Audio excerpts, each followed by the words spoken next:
The Queen made one final appearance on the balcony of Buckingham Palace as the Platinum Jubilee celebrations came to an end on Sunday evening. Her Majesty's appearance delighted crowds after 4 days of events to mark her 70 years on the throne.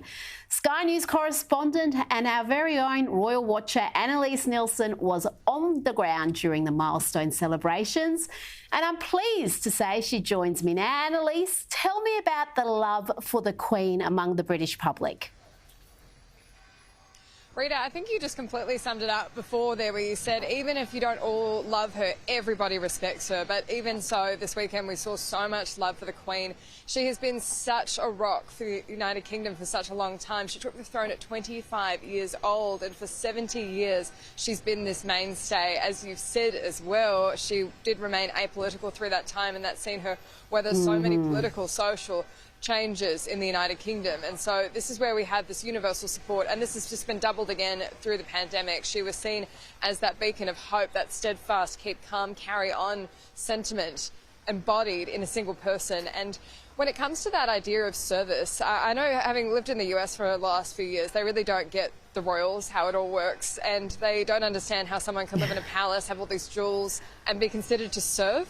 And I think that service is the fact that she's never taken it for granted and she's never abused it. She's always known that she's there to serve at the will of the people, and she's also known that she is an important part of getting through the tough times. Her and her family stayed in the United Kingdom during World War II. She was at Windsor Castle. Her first address to the nation was as a young girl who'd been evacuated from her parents, like so many other young children in Britain during the Blitz. And so she has just been this huge part of Britain. And also this was a moment where people were saying this might be the last time we see her at a formal event like this. She is 96, she's having increasing mobility issues, and so many people wanted to pay their last moment to see her, because we might not see her at a Trooping the Colour again, and this is such a once-in-a-lifetime moment.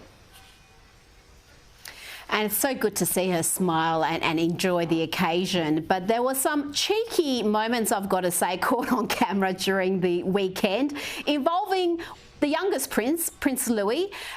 He's just been a revelation. He's been stealing the limelight, whether he's grumpy, whether he's happy. Well, he is the breakout star. He's become my favourite royal straight away. But can you believe this nonsense in the Australian press, Annelise, shaming the Duchess for her parenting? There's actually been articles published today saying, you know, she doesn't control her children, or her parenting skills have been called into question. I thought she handled it beautifully. Oh, who hasn't had to deal with a precocious 4-year-old? And then they're sitting through this huge event from hours on end, every moment watched. Yes. I don't think I could keep a straight face for that long without getting bored and twitchy. He's a 4-year-old. They get grumpy. I think mostly this has just been a moment where a lot of people went, hey, they're just like us. They have to deal with the grumpy toddler. She did the best she could. Exactly. He did look like he was being a little bit of an SHIT at one point, but what are you going to do? It's a big weekend. But you're right, like no 4-year-old is going to sit perfectly still for hours. I mean, you'd be worried if they were. Now, the Queen even made a cameo with a TV and film icon. Let's have a quick look at this. Perhaps you would like a marmalade sandwich. I always keep one for emergencies. So do I.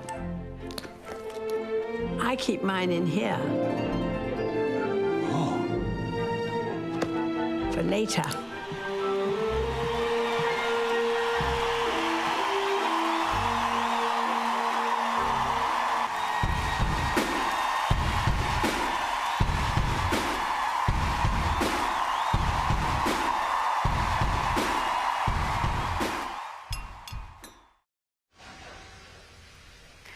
Oh, we didn't see the best part where she's playing along with the music with her teacup and spoon. But, you know, you can search that out. Now, we're going to keep this, Annelise, a Harry and Meghan free zone. So we're not going to talk about them. I'm going to end this segment by asking you... Yeah, exactly. There's a no confidence vote against Boris Johnson coming up in the next few hours. What are the chances of a new Prime Minister?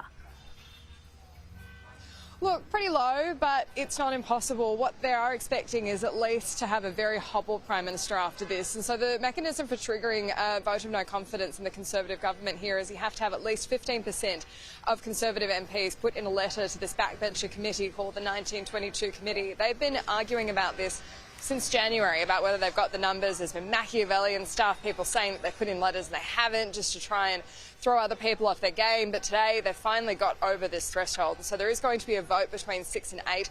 Boris Johnson's seen as very weak. They have these two crucial by-elections in June that they're shaping up to lose, and they are going to be facing an election in the near future as well. And so this is another issue where they don't want to come to the election and have something similar like we saw with Scott Morrison happen. So there is no real solid contender lining up for the leadership.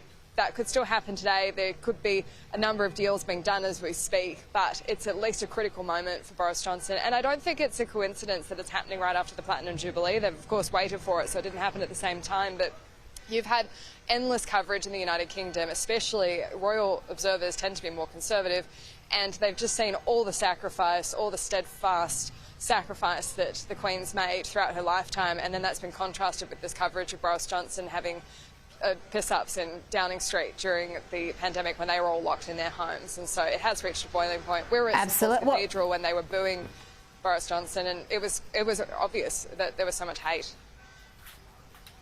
Well, and we saw that sacrifice with the Queen during Prince Philip's funeral, where she abided by those rules and she sat there socially distanced from others. So she's paid a heavy price like many Britons. Annelise Nielsen, thank you so much for joining me tonight.